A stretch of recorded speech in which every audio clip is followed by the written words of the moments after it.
Alhamdulillah Alhamdulillahirabbil alamin. Wassalatu wassalamu ala nabiyyina Muhammadin wa ala alihi wa sahbihi ajma'in. Amma ba'd.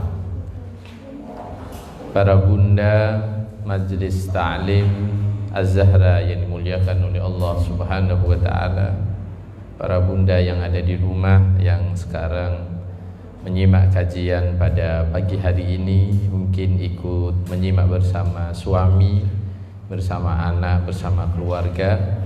Semoga apa yang kita lakukan selalu dalam naungan ridha Allah Subhanahu wa ta'ala. Sebelum kita mengawali membaca Al-Quran, yaitu surah An-Nisa ayat 95 hingga kita akan membaca ayat 95 hingga ayat 105. Para bunda di rumah bisa dibuka mushafnya atau di aplikasi Al-Quran Android bisa dibuka surah An-Nisa ayat 95 hingga 105. InsyaAllah kita akan membaca itu. Sebelum kita membaca Al-Quran, kita baca suratul Fatihah untuk suami dari Bunda Wiwi Mardiana yang akan menjalankan operasi. Kita doakan semoga operasinya lancar, berhasil, dan segera dikasih kesembuhan oleh Allah Subhanahu wa ta'ala. Untuk Ibu Umi Kulsum, Bapak Komaruzzaman bin Muhammad Mashan, Bunda Intan Sari, juga Bapak Irwansyah, semoga semuanya diberi kesehatan oleh Allah Subhanahu wa ta'ala, penyakitnya diangkat oleh Allah Subhanahu wa ta'ala. Ala hadi niyyah wa ala kulli niyyatin salihah wa ila hadratin Nabil Mustafa Muhammadin sallallahu alaihi wasallam. Al-Fatihah. A'udzu billahi minasy syaithanir rajim. Bismillahirrahmanirrahim. Alhamdulillahi rabbil alamin. Ar-Rahmanir Rahim. Maliki yaumiddin. Iyyaka na'budu wa iyyaka nasta'in. Ihdinas siratal mustaqim. Siratal ladzina an'amta 'alaihim ghairil maghdubi 'alaihim waladdallin. Rabbighfirli wa liwalidayya wa lil mu'minina amin. Bunda, itu ada kabelnya? Ada kabelnya? Tidak apa-apa, biar suaranya kedengaran yang eman. Nggih. Biar maksimal, kasihan yang dengerin.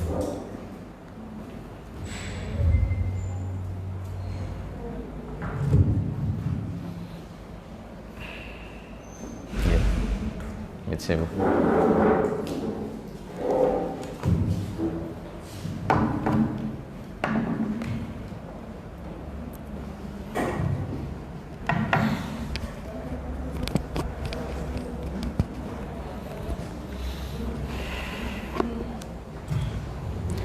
أعوذ بالله من الشيطان الرجيم.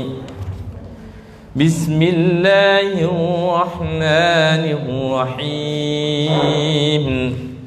لا يستوي القاعدون من المؤمنين غير أولي الضرر والمجاهدون.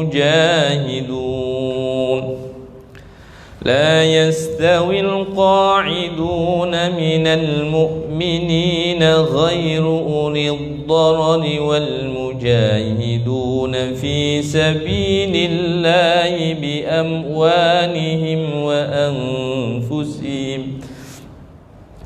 والمجاهدون في سبيل الله بأموالهم وأنفسهم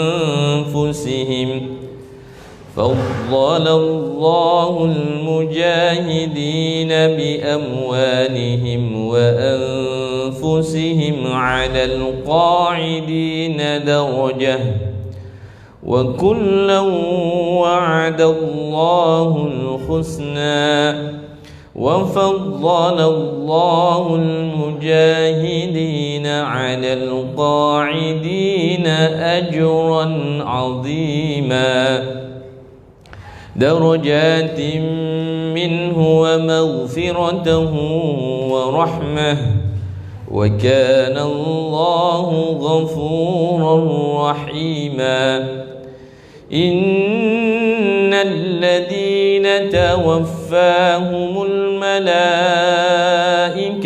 ظالمي أنفسهم إن الذين توفاهم الملائكة ظالمي أنفسهم قالوا فيما كنتم قالوا كنا مستضعفين في الأرض قالوا ألم تكن أرض الله واسعة فتهاجروا فيها فأولئك مأواهم جهنم وساءت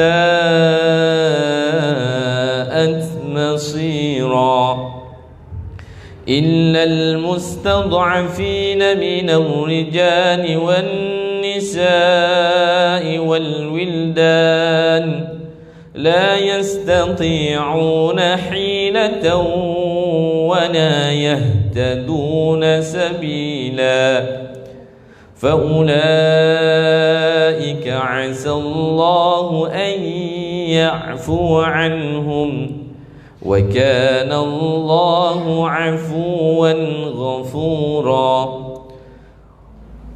ومن يهاجر في سبيل الله يجد في الأرض مراغما كثيرا وسعة ومن يخرج من بيته مهاجرا إلى الله ورسوله ثم يدركه الموت فقد وقع أجره على الله وكان الله غفورا رحيما وإذا ضربتم في الأرض فليس عليكم جناح أن تقصروا من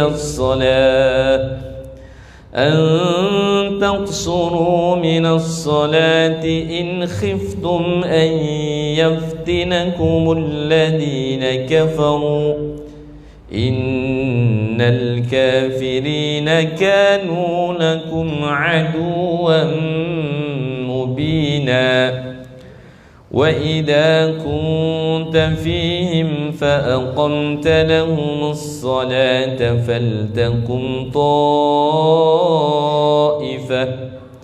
فلتكن طائفة منهم معك وليأخذوا أسلحتهم فإذا سجدوا فليكونوا من ورائكم ولتأت طائفة أخرى.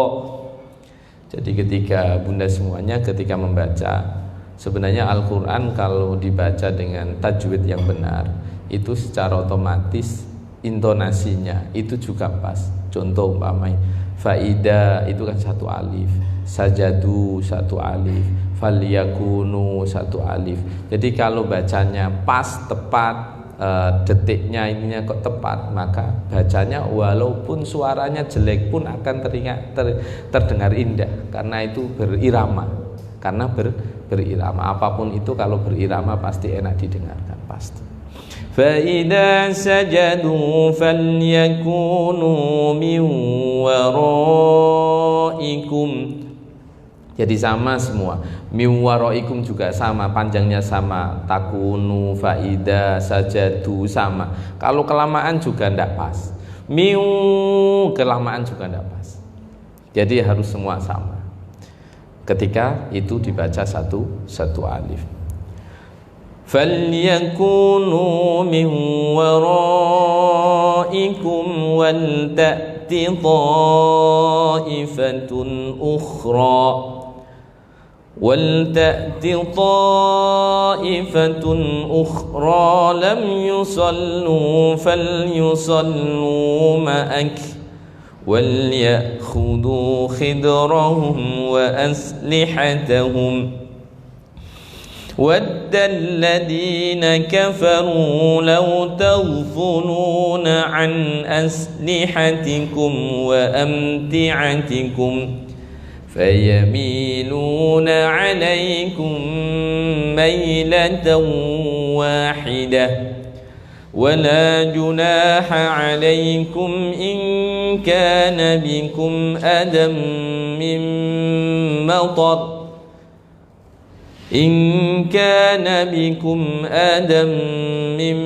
مطر أو كنتم مرضى أن تضعوا أسلحتكم وخذوا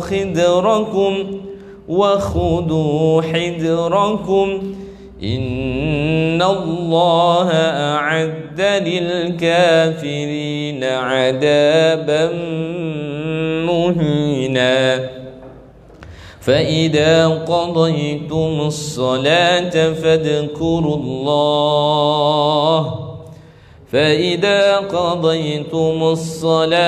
فاذكروا الله قياما وقعودا وعلى جنوبكم فإذا اطمأننتم فأقيموا الصلاة إن الصلاة كانت على المؤمنين كتابا موقوتا ولا تهنوا في ابتغاء القوم إن تكونوا تألمون فإنهم يألمون كما تألمون وترجون من الله ما لا يرجون وكان الله عليما حكيما إنا أنزلنا إليك الكتاب بالحق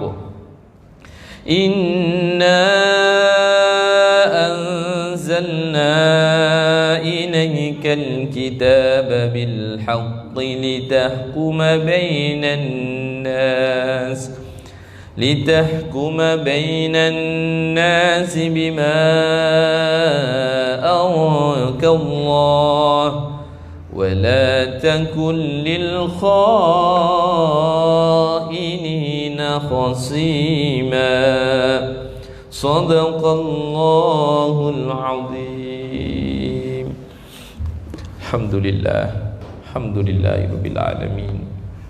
Semoga dengan bacaan Al-Quran, dengan bacaan suratul Fatihah, kita semuanya, keluarga kita, anak-anak kita, saudara-saudara kita selalu dalam naungan ridha Allah subhanahu wa ta'ala.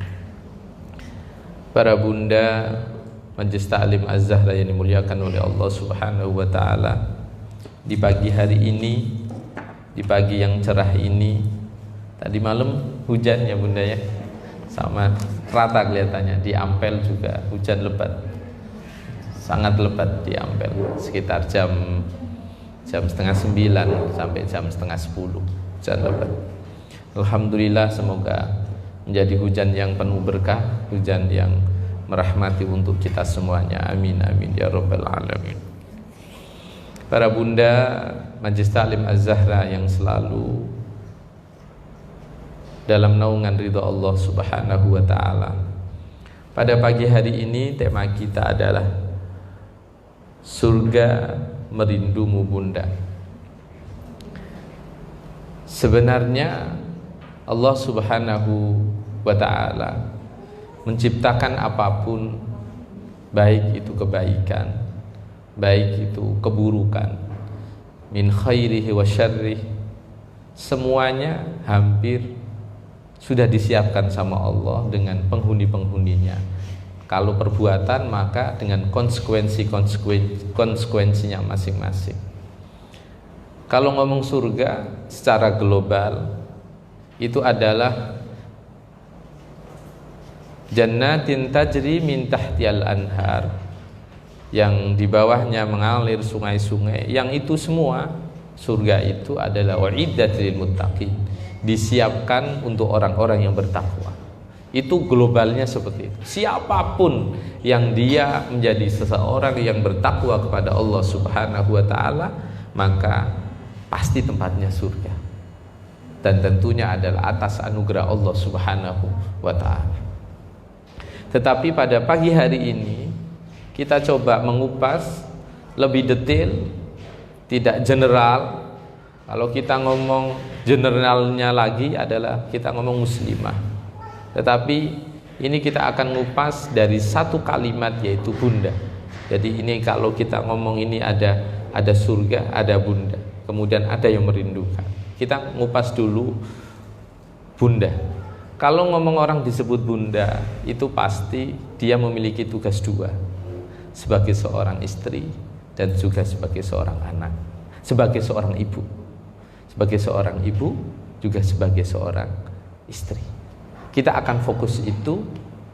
Kita tidak fokus ke perihal orang tua, kemarin kita sudah kupas itu. Kita akan kupas bagaimana seorang wanita berposisi sebagai seorang ibu dari anak-anak yang telah dilahirkan, dan sebagai seorang istri dari pasangan suami tentunya. Kita akan kupas dulu dari sisi seorang wanita, yaitu bunda yang menjadi seorang ibu. Satu momen ada seorang sahabat, namanya sahabat hadis ini diriwayatkan oleh sahabat Jabir bin Abdullah. Beliau menceritakan seperti ini.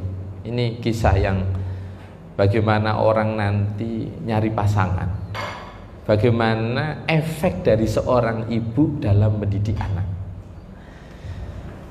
An Jabir ibni Abdullah radhiyallahu anhuma, beliau bercerita, sahabat Jabir ini, halaka abi wa taraka sab'a banatin au tis'a banatin. Bapakku itu meninggal dunia dan meninggalkan 7 anak perempuan atau 9. Fatazawwajtu imra'atan sayyibah. Kemudian aku menikahi seorang wanita yang janda. Aku menikahi seorang wanita yang janda. Faqala Rasulullah sallallahu alaihi wasallam, tazawwajta ya Jabir. Kanjeng Nabi bertanya kepada sahabat Jabir, Jabir, kamu sudah nikah? Ketika beliau sudah menikah itu mungkin ketahuan Kanjeng Nabi. Kanjeng Nabi bertanya kepada sahabat Jabir, kamu menikah? Fakultu na'am. Kanjeng Nabi, saya sudah menikah. Faqala bikran am sayyiban, perawan atau janda? Perawan apa janda? Ini nanti dari hadis ini ada 2 hal yang dapat kita petik pelajaran. Qultu sayyiban, sahabat Jabir menjawab, janda Nabi, saya milih janda, tidak milih perawan. Ini orang kan akan mengemukakan argumen. Qala fahalla jariyatan tula'ibuha wa tula'ibak. Jabir, kalau kamu menikahi perawan, itu kamu dia bisa bermain dengan kamu, atau kamu juga bisa bermain-main dengan dia. Maksudnya podo nome, nyambung gitu loh. Wa tudahikuka wa tudahikuk, Dia akan bisa bersendagurau denganmu, kamu juga bisa bersendagurau dengannya ketika kamu menikahi wanita yang masih perawan. Sahabat Jabir kemudian qala qultulah, kemudian saya matur ke Kanjeng Nabi, menyampaikan kepada Kanjeng Nabi, bal inna Abdullah halaka wa taraka banatin. Kanjeng Nabi, bapakku sing jenenge Abdullah itu ketika meninggalkan 7 anak, meninggalkan banyak anak perempuan. Wa karihtu wa inni karihtu uji'ahunna bimislihinna. Aku itu tidak suka kalau kemudian dengan kedatangan seorang wanita yang seusia dengan mereka, yang sama dengan mereka, mereka kemudian tidak suka, tidak nyaman. Adik-adik ini tidak nyaman begitu. Fatazawwastu imra'atan taqumu 'alaihinna wa tuslihuhunna. Maka kemudian Jeng Nabi, karena aku punya pertimbangan adik-adik perempuanku yang totalnya 7 sampai 9 itu, maka kemudian aku mencari orang yang sudah berpengalaman dalam mendidik anak. Faqal, maka kemudian Kanjeng Nabi menjawab, barakallahu lak au qala khaira. Semoga Allah memberkatimu wahai Jabir. Atau beliau Jabir mengatakan, Kanjeng Nabi, ya wis apik. Bunda, dari hadis ini dapat kita petik satu pelajaran. Pertama, hadis ini mengajarkan bagaimana pentingnya mencari pasangan yang itu nanti akan menjadi ibunya anak-anak. Sahabat Jabir pun ketika memilih seorang janda, perempuan yang janda, pertimbangannya hanya tidak ingin ketika nanti yang dinikah perawan usianya mungkin selevel dengan adik-adiknya, atau bahkan malah kok di bawahnya, kemudian kok menimbulkan konflik, memunculkan ketidaknyamanan di antara istrinya dengan adik-adiknya.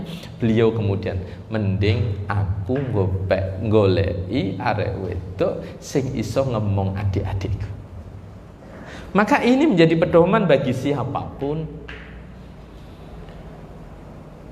ketika menikah. Maka salah satu yang dicari ya pilihan perawan janda, itu sebuah pilihan dan itu hak masing-masing. Tetapi yang harus dipertimbangkan dari hadis ini, bagaimana seorang wanita yang dipilih itu adalah seorang wanita yang mampu mendidik anak-anaknya, walaupun anaknya itu bukan anak dari kandungannya sendiri.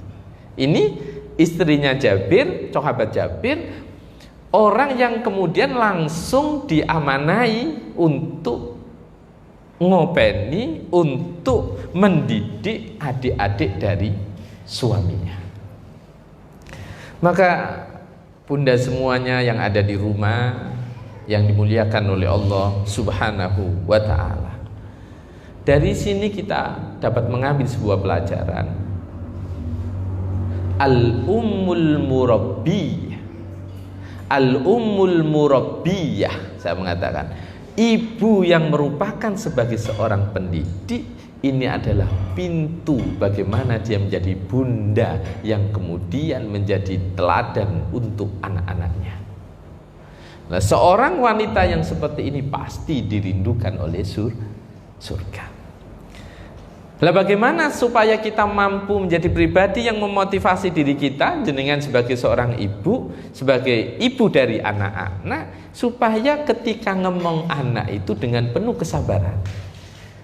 Ada hadis-hadis Rasulullah yang itu menunjukkan keberkahan dalam mendidik seorang anak. Keberkahan mendidik seorang anak. Saya bacakan satu hadis Rasulullah. Qala an-nabiyyu sallallahu alaihi wasallam, ma nahala walidun waladahu afdalu min adabin hasan. Tidak ada pemberian dari orang tua kepada anaknya yang lebih baik dari memberi pendidikan tentang budi pekerti.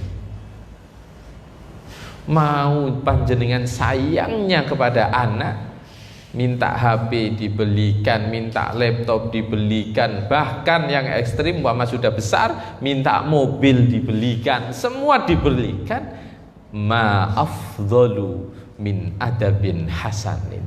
Tidak ada yang lebih unggul, tidak ada yang lebih mulia, yaitu dengan pemberian apa? Adabin hasanin, budi pekerti yang baik. Apa maksudnya? Ya dididik. Itu peninggalan warisan yang luar biasa daripada harta yang panjenengan tinggalkan. Akhlak itu akan dibawa seterusnya dalam dia mengarungi kehidupan, imma fid dunya wa imma fil akhirah, baik kehidupan di dunia maupun di akhirat. Maka tinggalkan, berikan budi pekerti yang baik. Bunda yang baik adalah seorang ibu yang mampu menjadi pendidik yang baik. Bunda yang baik adalah bunda yang mampu menjadi pendidik untuk anak-anaknya. Maka dari sini para bunda yang dimuliakan oleh Allah Subhanahu wa taala. Bahkan di hadis yang lain, Rasulullah sallallahu alaihi wasallam menyampaikan, li ayyu addibar rajul waladah khairul lahu min ayyatasaddaqa bisa'id. Ketika seseorang mendidik anaknya, maka itu lebih baik daripada dia bersedekah satu sok. Bayangkan kalau kita anggap aja satu sok, anggap aja ngasih makan sekali kepada orang, itu lebih baik daripada panjenengan tiap hari sedekah seperti itu. Mendidik anak itu adalah keutamaan yang luar biasa. Makanya bunda yang dimuliakan oleh Allah Subhanahu wa taala, wanita berkarir, ibu rumah tangga, itu pilihan. Semua ada min plusnya. Tetapi keduanya, mau itu dia wanita karir, mau itu dia menjadi ibu rumah tangga yang hanya ada di rumah, tetap punya kewajiban, yaitu adibu auladakum, didiklah putra putri kalian. Itu kewajiban. Kalau kita ngomong kewajiban, porsinya anak, tanggung jawab suami dan istri. Tetapi porsi terbesar adalah bunda. Porsi terbesar adalah seorang ibu. Itu harus, mau tidak mau itu harus dijalankan. Porsi terbesar adalah ibu. Porsi terbesar adalah istri. Yang bagaimana? Yaitu al-ummul murabbiyah, yang menjadi seorang ibu yang mampu menjadi seorang pendidik. Dari sini bunda semuanya yang dimuliakan oleh Allah Subhanahu wa taala, ibu itu merupakan madrasatul ula, madrasah pertama untuk anak-anaknya. Hampir, karena kayak anak saya gini mama, itu memang anak kecil itu yang paling besar itu kan dia itu duplikator ulung kan, anak kecil itu. Oh, paling mudah untuk mencontoh, meniru itu paling mudah, duplikator ulung pokoknya, anak kecil itu. Lihat langsung, jalan langsung tanpa disuruh, itu anak kecil. Mereka saat kecil memang seperti itu. Maka ketika seorang ibu mampu memberi contoh yang baik kepada anak-anaknya, maka akan secara otomatis akan mendidik dengan baik pula terhadap anak-anaknya. Maka kalau kita ngomong seorang ibu tadi, berarti satu, seorang ibu yang bisa menjadi pendidik. Kemudian yang kedua adalah seorang ibu yang mampu menjadi uswah untuk anak-anaknya. Kalau ini dijalankan bunda, tidak ada, ini saya contohkan, panjenengan semuanya yang ada di rumah, umpama ada uswah ya, tadi uswah menjadi teladan. Uswah itu teladan. Mohon maaf ya, ada istilah-istilah yang harus saya terjemahkan ya. Ada teladan. Kalau kita hidup dalam satu rumah tangga, yang mungkin kita di saat kecil kita sering mendengar, melihat ibu kita marah terhadap bapak kita. Maka mohon maaf, itu akan memberi beban psikis yang luar biasa ketika dia nanti berumah tangga, karena sering melihat ibunya marah terhadap bapaknya. Nanti dia juga akan dengan mudahnya marah kepada suaminya, padahal belum tentu suaminya karakternya sama dengan bapaknya, tapi diperlakukan sama. Maka dari sini teladan itu pokok dalam mendidik. Kalau kemudian tarbiyah itu dalam bentuk ucapan, maka uswah adalah pendidikan yang dalam bentuk perbuatan. Maka kalau ucapan dengan perbuatan satu seia sekata, yang itu beriringan bersama, maka Bunda, terjadilah pembentukan karakter yang itu melekat pada diri anak. Kita kan tahu yang namanya karakter itu muncul, terjadi, terbentuk dari kebiasaan-kebiasaan yang setiap hari. Itu kemudian menumbuhkan yang namanya karakter, atau kita sering mengenal namanya watak seseorang. Watak itu muncul bukan tiba-tiba bawaan lahir, bukan. Itu adalah polesan-polesan nempel terus tiap hari, menumpuk kemudian menjadi watak. Karena apapun itu, bayi itu lahir dalam lembaran yang kosong, dalam lembaran yang mau digambar kapal, mau digambar rumah, mau digambar warna hijau biru, itu apa kata orang tua, apa kata lingkungan yang mewarnai anak tersebut.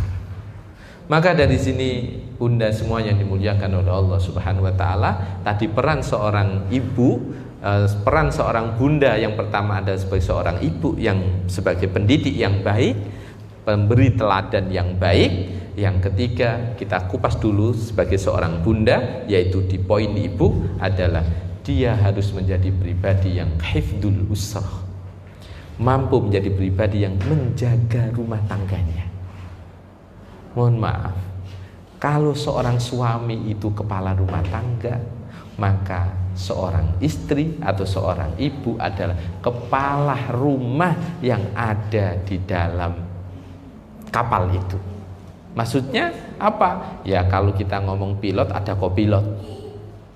Ya, kalau ada supir, ono napa niki?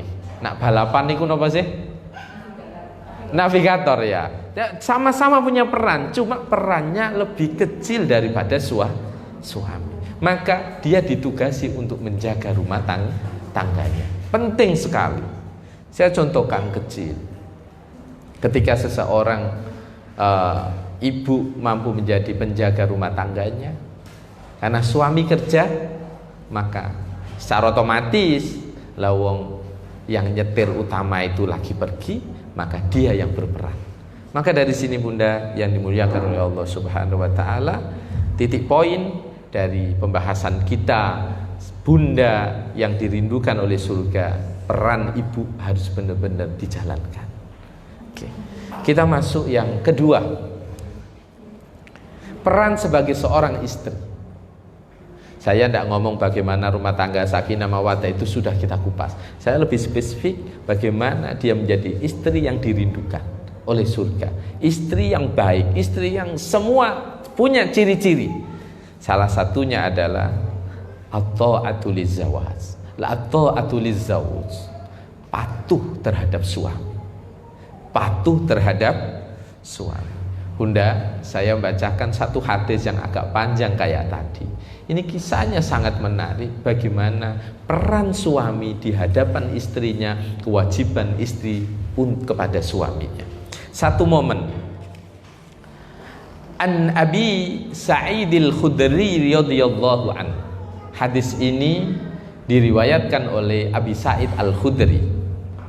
Anna rajulan ata bibnatin lahu ilan nabiyyi sallallahu alaihi wasallam faqala. Satu momen ada seorang laki-laki bersama anak perempuannya sowan kepada Rasulullah sallallahu alaihi wasallam. Faqal inna ibnati hadhihi abad an tatazawwaz. Jeng Nabi kepareng matur, putri saya ini mau tak nikahkan tapi tidak mau. Udah, coba perhatikan ini. Yang ada di rumah, jeng Nabi, saya punya seorang anak perempuan yang mau aku nikahkan tapi tidak mau. Faqala laha ati'i abak. Kanjeng Nabi kemudian ngomong di hadapan anak perempuan itu, "Nduk, patuhi bapakmu. Patuhlah terhadap orang tuamu. Patuhlah kepada ayahmu. Nak kon dinikahno ya gelem." Kemudian faqalat la hatta tukhbironi ma haqquz zauji ala zaujati. Jenabi mboten, tidak jenabi, sampai panjenengan menjelaskan kepada aku tentang hak seorang suami terhadap istrinya. Bagaimana wanita cerdas, dia tidak mau melakukan sesuatu, konsekuensi saya nikah itu apa?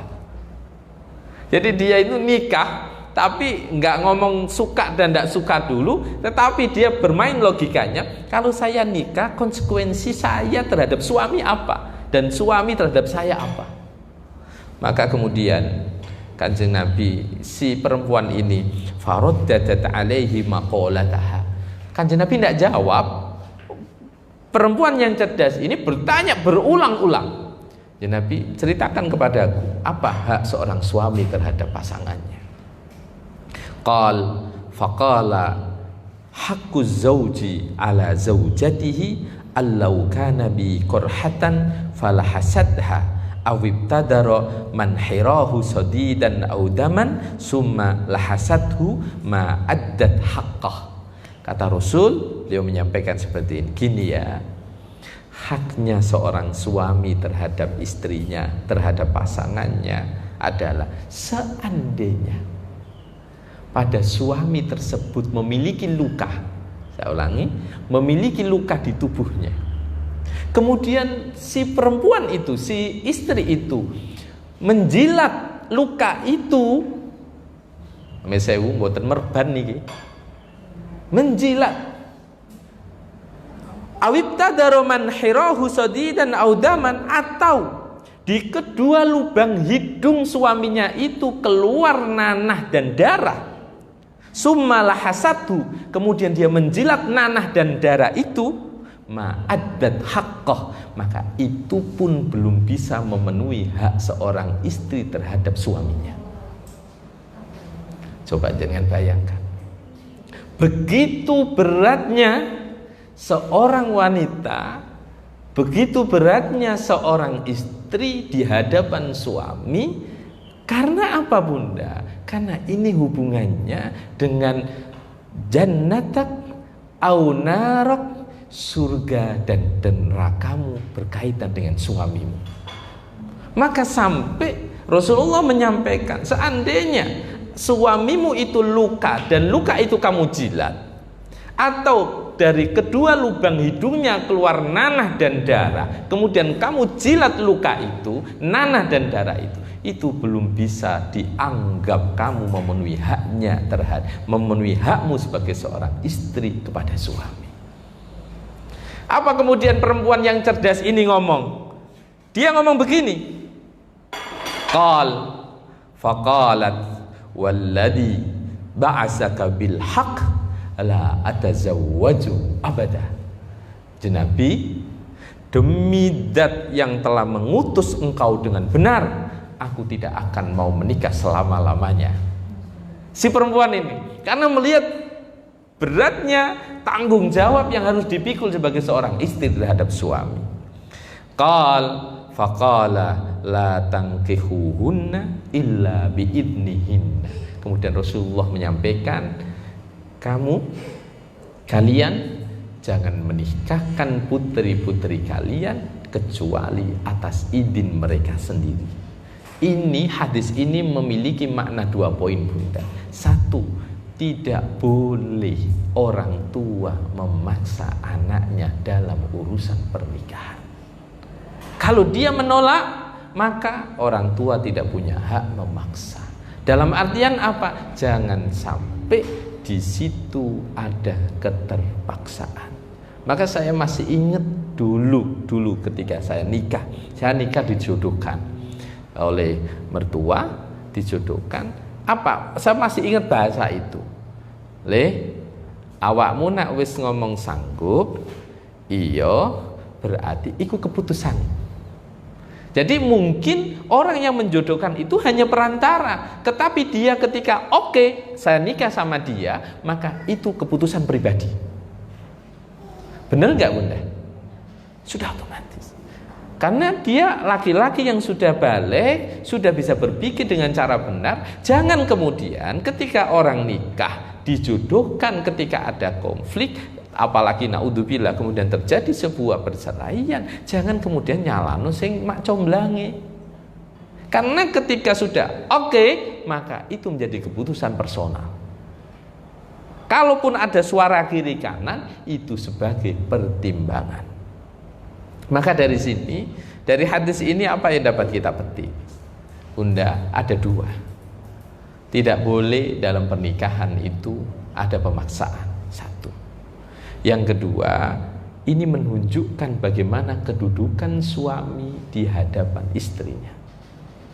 Maka kalau ada sebuah pilihan, kepatuhan seorang istri itu kepada suaminya, bukan kepada orang tuanya. Kalau ini kemudian ada pertentangan, tapi kan tidak bisa dipertentangkan ini. Sekali lagi, tidak bisa dipertentangkan karena ini sama-sama kewajiban. Patuh kepada orang tua itu kewajiban, patuh kepada suami itu kewajiban. Tetapi ketika orang sudah berpisah, maka yang harus didengarkan adalah suaminya. Itu suaminya. Sekali lagi, kemudian jangan kemudian ditarik lah, anak suami ini mboten tepak pripun, ya beda cerita nak kuwi. Iki anak padha tepake gitu loh. Ini enggak tepak beda cerita. Maka dari sini Bunda, hadis ini mengajarkan kepada kita sebelum kita masuk tentang kedudukan bagaimana menjadi bunda, menjadi istri yang baik kemudian dirindukan oleh surga, maka kita harus tahu satu poin penting. Suami itu adalah orang yang harus dengan patuhi. Ini titik poinnya di sini, apapun. Maka kemudian akan saya pecah. Nah, caranya bagaimana? Untuk menjadi al-jannatu mustaqun ilaika ya ummah. Menjadi surga itu merindukan kalian wahai para bunda, begitu kan? Maka satu, patuh kepada suami sudah. Yang kedua adalah as-sabru inda wuqu'iz zauji bi musibatin fi malih au badani. Bersabar ketika suami lagi jatuh, baik urusan pekerjaan, baik urusan kesehatan. Ibarat kata, orang sering mengingatkan, jangan hanya diambil manisnya, pahitnya pun juga harus dirasakan. Kita banyak belajar di dalam Al-Quran bagaimana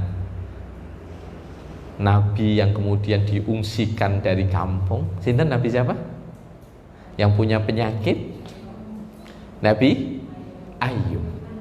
Kemudian ya istrinya tergoda gangguan setan, kemudian juga ikut-ikut mengacukan Nabi Ayub, tapi yo apa jenenge bojo masih tetap disayang, dan Nabi Ayub nadar untuk engkau nyangsi istrinya karena dia telah meninggalkan dirinya. Tapi Allah juga adil, ini perempuan yang baik, bukan perempuan yang enggak benar, ini istri seorang nabi. Kemudian tetap sumpahnya Nabi Ayub tertunaikan dengan cara apa? Dicambuk, tapi nyambuke nganggo napa? Nganggo lidi cilik tul-tul 100 yo gak kerasa. Ya tak cambuk, tapi aku ping 1, tapi bener nggak 100-nya? Bener. Nyambuknya bener nggak? Bener. Masa loroe dibomburi, tapi kan nyambuknya sudah. Maka mohon maaf, yang susah itu ketika menjadi seorang istri, suami lagi jatuh, repot. bojo gak nyambut gawe 10 bulan, ndak punya pekerjaan. Kalau perempuan ndak sabar, maka yang ada adalah marah-marah, wong lanang kok gak iso ngopeni bojo piye. Padahal dia tidak melihat selama 10 tahun dia dinafkahi. Tapi baru 10 bulan sudah diomeli. Maka as-sabru inda wuqu'iz zauji al-musibah imma fi malih au badani, baik urusan kesehatan, baik urusan hartanya, ekonominya, maka dia harus bersabar. Sampun. Yang ketiga, untuk menjadi seorang bunda yang diridhokan oleh surga dengan kepatuhan menjadi orang yang bertakwa adalah muawanatuhu ala birri walidayh. Dia membantu sang suami untuk patuh terhadap kedua orang tuanya. Bunda, jadilah istri yang malah mendorong suami untuk selalu birrul walidain. Ojo ndadi bojo sing manas-manasi nek supaya nek anak gak apik wong tuwa, jangan sampai. Al muawana ala birri walidain, menolong supaya suami itu bisa berbuat baik kepada kedua orang tua.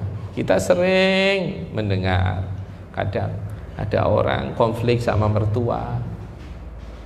Ya padahal yo lah wong sing jeneng senengi ku anake wong kuwi, lah yo kok gak seneng karo para tuwa piye yo gak pas tuh. Ya gak pas. Harus bertahan untuk berusaha berbuat baik kepada suami dengan cara apa? Dengan cara membantu mereka untuk birrul walidain kepada kedua orang tuanya. Yang keempat, Bunda, al-khufadu ala malih, menjaga harta suami. Ini penting. Bahkan dalam mempergunakan apapun, menjaga harta suami. Dalam mempergunakan apapun, kalau bisa suami itu tahu. Walaupun itu juga mungkin karena panjenengan bekerja sehingga mempergunakannya tanpa sepengetahuan suami, tapi minimal nggak usah sembunyi-sembunyi. Kalaupun ndak izin pun karena itu uang jenengan pribadi, pokoknya ojo didelikno, gitu aja. Karena uangnya sendiri. Umpamanya ini jenengan moro-moro nonton ning Shopee, areng ono api dituku. Lah kalau itu dari uangnya sendiri tidak ada masalah, tapi tidak perlu sih disembunyikan. Tampakkan saja tidak apa-apa. Masa uangnya sendiri kok suaminya marah, itu ya aneh toh ya. Kecuali kalau itu uang untuk rumah tangga. Itu Bunda. Ini yang paling penting lagi, yang kelima. Wahtiramuhu amama ahli wa auladi. Memuliakan suami di hadapan keluarga besar dan anak-anaknya. Bunda, maka jangan tampakkan wajah besengut nek ngarepe dulur-dulure. Kan bisa terjadi ini, bisa terjadi ndak? Jenengan moro-moro ditamuni teko moro tuwa dulure wong lanang. Moro-moro muring-muring jenengan. Iki tamu karo tata krama umpama karena etikanya beda dan lainnya. Kemudian jenengan menampakkan itu seolah-olah panjenengan tidak menghormati apa yang mestinya dihormati oleh suami jenengan. Ya masalah. Iki tamune mulai tukaran. Pasti. Penting sekali. Dan itu hal-hal yang kadang orang sembrono dalam hal seperti itu. Seolah-olah lo kan urusan aku ambek bojoku, tapi urusan liya tidak bisa. Karena itu orang yang dimuliakan oleh suami panjenengan, maka harus jenengan muliakan pula. Kemudian la tatlubit talaq illa lidhururatin. Jangan, sekali lagi ini poin penting dalam urusan rumah tangga.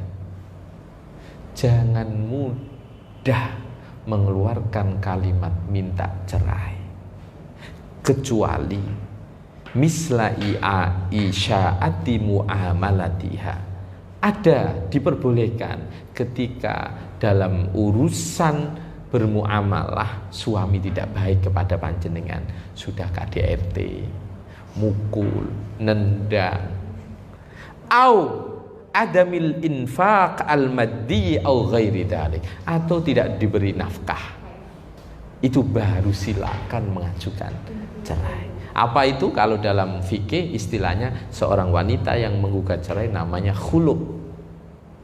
Kalau laki-laki namanya tolak. Kalau perempuan mengajukan cerai namanya khulu.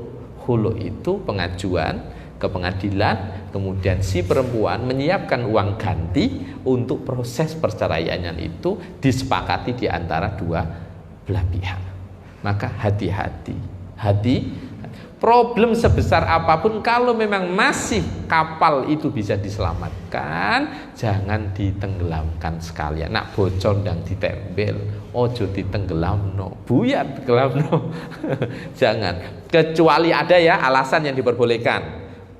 Cara muamalahnya tidak baik. Tiba-tiba suami mungkin bermain di luar dengan wanita lain yang jangan sudah menasehati tapi tidak selesai masih berjalan terus, baru itu kemudian jadi salah satu alasan diperkenankan. Tapi kalau tidak ada alasan apapun, apalagi kok sekedar ekonomi, mohon maaf, apalagi sekedar ekonomi, ya naudzubillah, jangan. Karena orang nikah itu susah senangnya harus satu paket. Mustahil orang nikah kok susah senangnya nggak satu paket, pasti satu paket.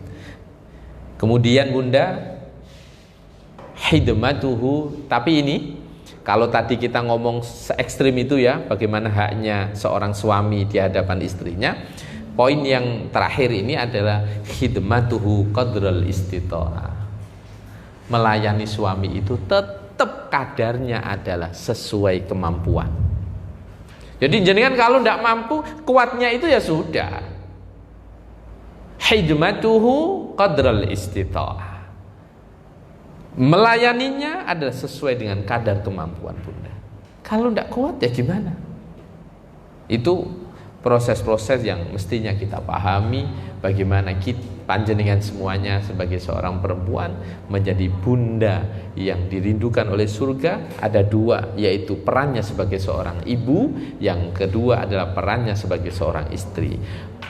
Titik poinnya, dia harus ibu yang bisa mendidik. Yang kedua, dia menjadi ibu yang bisa menjadi teladan. Kalau istri, maka dia menjadi seorang istri ta'atullah, orang yang patuh kepada Allah. Kemudian yang kedua, dia menjadi seorang istri yang at-ta'ah ala zauj, yaitu orang yang patuh terhadap suami. Poinnya cuma ringkes. Kalau jadi ibu, menjadi ibu yang bisa mendidik dan jadi teladan. Kalau menjadi seorang istri, istri yang patuh kepada Allah dan patuh kepada suaminya. Selesai. Kalau perinciannya tadi, globalnya seperti itu sebenarnya. Simple banget. Sampai hadisnya Rasulullah SAW belum menyampaikan seperti ini. Ini kapan hari pernah saya sampaikan pas kita lagi ngupas tentang keluarga sakinah mawaddah warahmah. Kan Nabi menyampaikan begini. Qala an-nabiyyu walau kuntu amiran ahadan ayyasjuda li ahadin la amartu zaujah an tasjuda li zaujiha. Seandainya aku diperkenankan untuk merintah seseorang untuk supaya sujud kepada seseorang, maka orang yang pertama aku perintahkan adalah seorang istri bersujud kepada suaminya. Fahuwa jannatuk au naruk. Dia ini, suami ini adalah surga dan neraka kalian. Aina tadkhuli? Silakan kamu mau pilih mana? Mau pilih surga atau pilih neraka? Dan ini adalah pada suamimu. Idza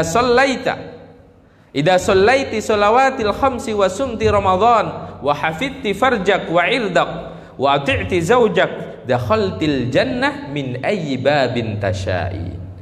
Poinnya Bunda, simple banget kata Rasul. Kalau kamu ingin masuk dari pintu manapun surga itu, maka satu, sebagai seorang wanita. Kalau tadi ini sebenarnya kesimpulannya cuma satu tadi, patuh sama Allah, patuh kepada suami. Tapi ini diperinci. Satu, sholatlah 5 waktu. Bunda, saya sibuk-sibukin jenengan, poinnya sholatlah 5 waktu, jangan sampai ditinggal. Wasumti Ramadan, ketika Ramadan berpuasalah. Wahafid di farjak wa irdak, jaga kehormatanmu. Panjenengan hanya halal untuk suami panjenengan, jaga itu, sudah. Panjenengan hanya halal untuk suami panjenengan, jaga itu. Kemudian yang keempat, wa ati'ti zaujak. Patuhlah kepada suami. Salat, puasa, jaga kehormatan, patuh kepada suami. Kata Rasul, dakhaltil jannah min ayyi babin tasya'i. Masuklah kamu surga dari pintu manapun kamu ingin. Mohon maaf, kalau wanita seperti ini bisa masuk pintunya orang yang ahli puasa, bebas. Ini namanya apa ini? Kalau dalam istilahnya aksesnya itu los gitu. Kalau umpama kita ini orang ahli puasa, ada orang ahli puasa, dia tidak bisa mengakses pintu A, B, C, D. Dia hanya bisa mengakses pintu puasa. Oh, ini ada orang yang ahli sedekah, dia hanya bisa mengakses dari pintu sedekah. Tetapi kalau seorang wanita yang menjaga sholatnya, istiqomah puasa Ramadannya, yang mampu menjaga kehormatan dirinya, yang patuh kepada suaminya, maka dia mau pintu masuk dari pintu manapun, pintunya orang ahli sedekah, pintunya orang ahli sholat, pintunya orang yang ahli puasa, semua bebas. Saya tanya bunda semuanya yang ada di rumah, kita tanya tapi tidak perlu dijawab. Kalau dengan beban tadi sampai seorang wanita yang cerdas tidak mau nikah, dengan konsekuensi yang kemudian sangat logis, yaitu urusan surga, bebas akses manapun, adil tidak kira-kira? Imbang tidak kira-kira tadi? Dengan masuk surga bebas, dengan beban yang kayak tadi, imbang. Surganya mudah kok bagi seorang perempuan. Menjadi ibu yang baik, ibu yang menjadi teladan untuk anak-anaknya, menjadi istri yang patuh kepada Allah dan patuh kepada suaminya. Alhamdulillah, kita masuk di pertanyaan. Ini kelihatannya pas enak gini bunda, pas menjelang akhir saya sodori soal. Ya ini enak, jadi pas saya sekalian berhenti. Nah, kelihatannya enak.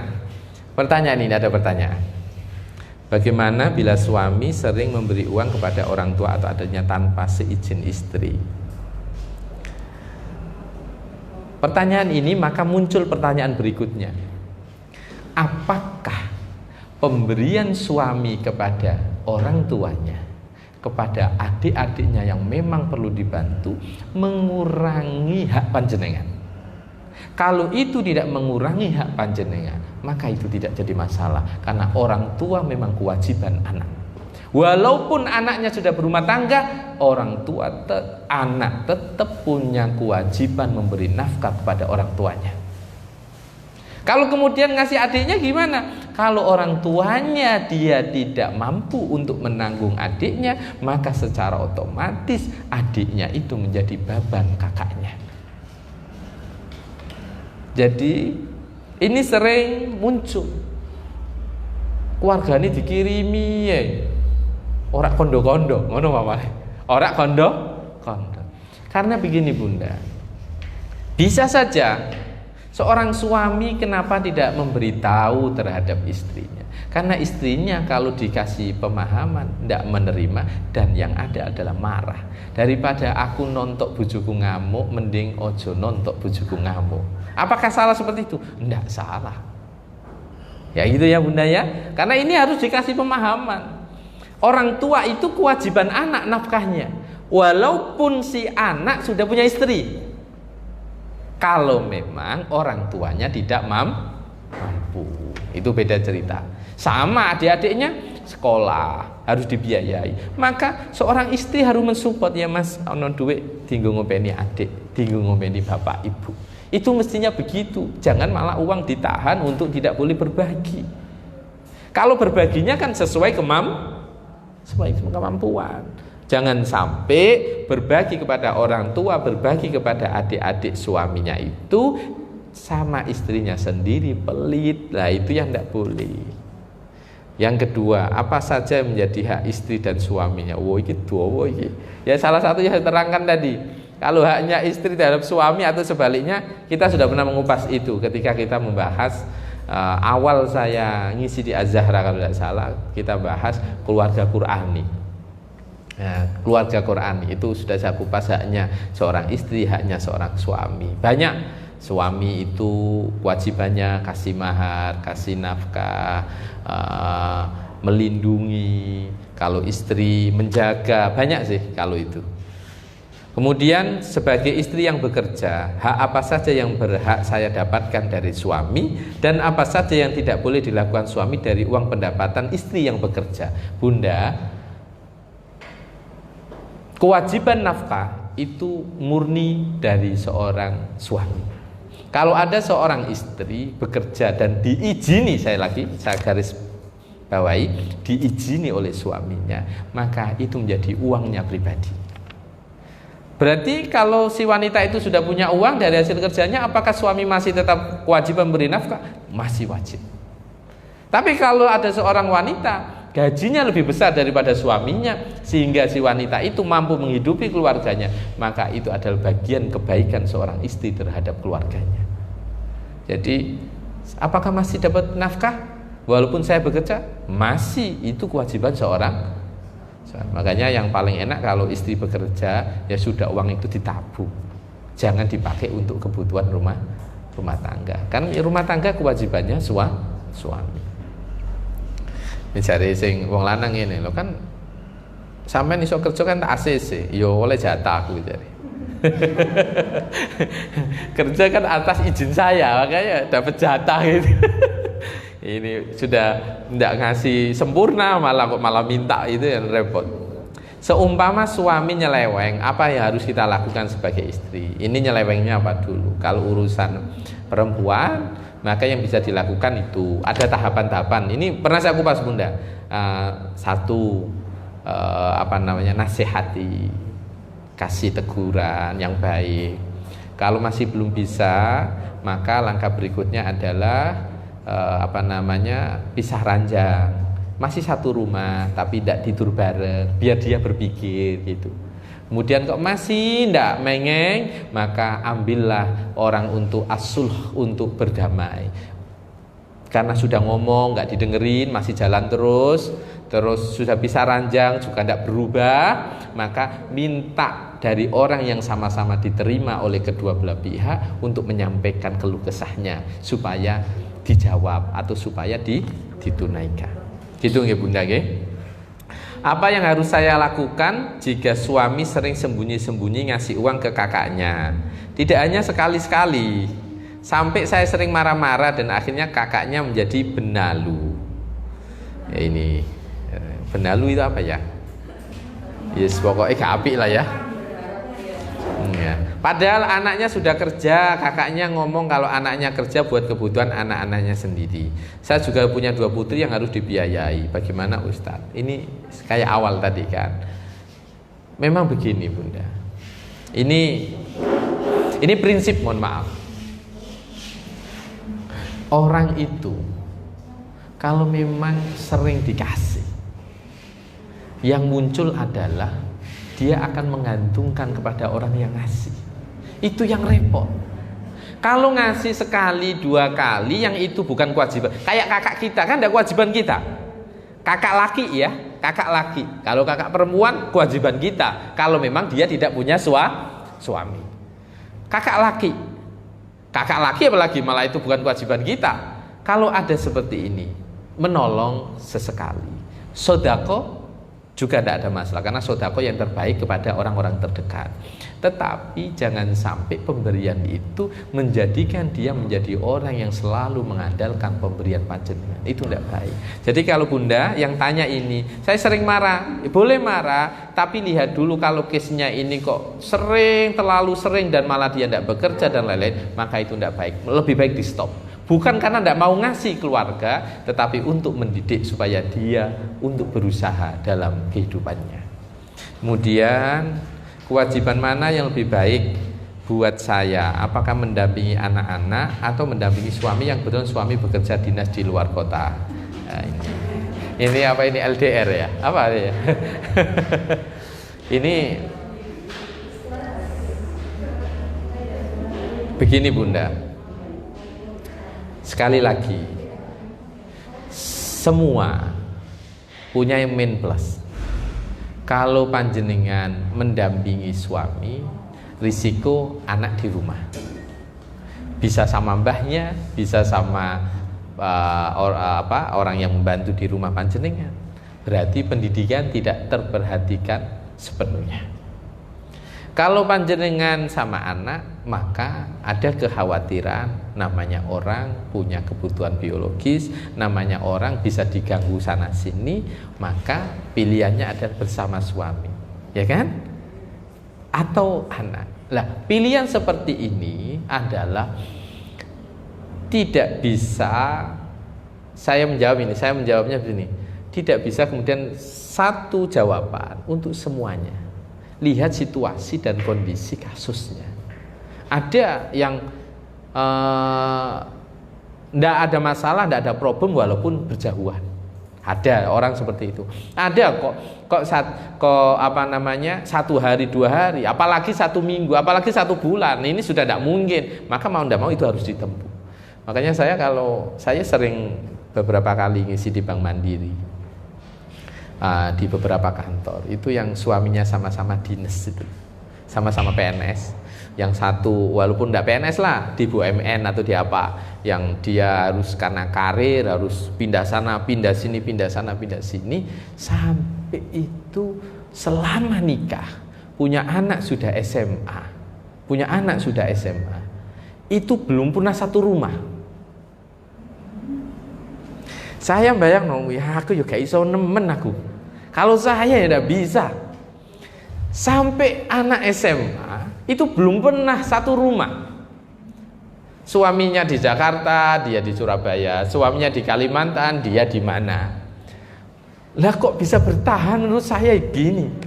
Pernikahannya bertahan itu luar biasa. Tidak pernah satu rumah sampai punya anak SMA. Pernikahannya bertahan. Makanya Bunda, ini tidak bisa dipukul rata. Lihat orangnya. Nah kayak saya punya kenalan kayak case-nya kayak tadi. Dia berjauhan tidak ada masalah, rumah tangganya tidak ada masalah, pendidikannya jalan, kuliahnya jalan, ya sudah, tidak ada masalah. Tetapi kalau kemudian madorotnya lebih besar kalau berjauhan, maka mending bersama suami. Tapi kalau ternyata madorotnya yang kalau pisah sama suami tidak besar, tapi lebih bahaya ketika anak ngalor ngidul tidak ada yang ngawasi, maka dia harus bersama dengan anaknya. Itu Bunda, lihat case-nya, dan itu bisa didiskusikan berdua. Insya Allah ini pertanyaan. Ada lagi pertanyaan? Ini mana pertanyaan? Bagaimana kalau suami melarang untuk puasa sunnah? Bunda,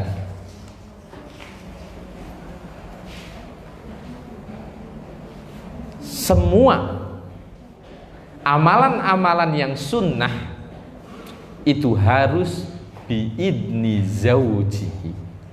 Panjenengan mau puasa, mau apapun, maka harus aja izin dari suami. Bahkan yang terekstrim, jenengan sudah puasa ini sampai asar, wes sampai buka, moro-moro bojo pingin, wajib dibatalkan. Wes sampai buka kok asar jam 5 itu wajib batalkan kok. Jadi tetap puasa sunnah, sholat sunnah itu semua harus atas izin suami. Insya Allah itu yang dapat kami sampaikan. Semoga apa yang kita kaji bersama ini diridhoi oleh Allah Subhanahu wa taala, dan Bunda semuanya menjadi ibu-ibu yang bisa mendidik anak-anaknya, ibu-ibu yang bisa menjadi teladan untuk semua, dan menjadi ibu yang menjadi seorang wanita yang menjadi istri yang patuh terhadap Allah dan patuh terhadap Rasulnya. Al-Fatihah. A'udzubillahi minasyaitonirrajim. Bismillahirrahmanirrahim. Alhamdulillahirabbil alamin arrahmanir rahim maliki yaumiddin. Iyyaka na'budu wa iyyaka nasta'in. Ihdinas siratal mustaqim. Shiratal ladzina an'amta 'alaihim ghairil maghdubi 'alaihim waladdallin. Saya itu punya syair ya, kok enggak tak baca. Tak baca ya Bunda ya, sebelum tak tutup ya. Ya Allah. Ini nama syairnya Surga Merindumu Bunda, nama syairnya, judulnya.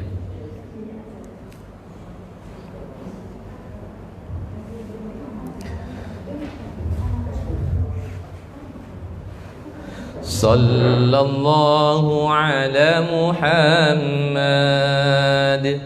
sallallahu alaihi wasallam, sallallahu ala Muhammad, sallallahu alaihi wasallam, sallallahu ala Muhammad, sallallahu alaihi wasallam, sallallahu ala Muhammad, sallallahu alaihi wasallam. Salawat bagi baginda Muhammad Rasul mulia, ambillah teladan darinya, penuntun umat manusia. Sallallahu ala Muhammad, sallallahu alaihi wasallam, sallallahu ala Muhammad, sallallahu alaihi wasallam. Wahai bunda, renungkanlah ajaran-ajaran mulia dalam meniti rumah tangga, patuhi ketentuannya. Sallallahu ala Muhammad, sallallahu alaihi wasallam, sallallahu ala Muhammad, sallallahu alaihi wasallam. Didiklah putra putri tercinta dengan ajaran agama, teladan lebih utama dalam kesuksesannya. Sallallahu Muhammad, sallallahu alaihi wasallam, sallallahu ala Muhammad, sallallahu alaihi wasallam. Patuhi perintah ilahi, patuhi perintah suami, itulah kunci utama dalam mengarungi rumah tangga. Sallallahu ala Muhammad, sallallahu alaihi wasallam, sallallahu ala Muhammad, sallallahu alaihi wasallam. Sebagai ibu dan istri, itulah anugerah ilahi, sebagai jalan yang suci untuk meraih ridha ilahi.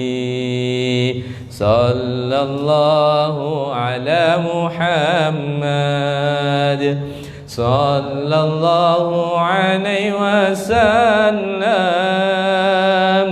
sallallahu ala Muhammad, sallallahu alaihi wasallam.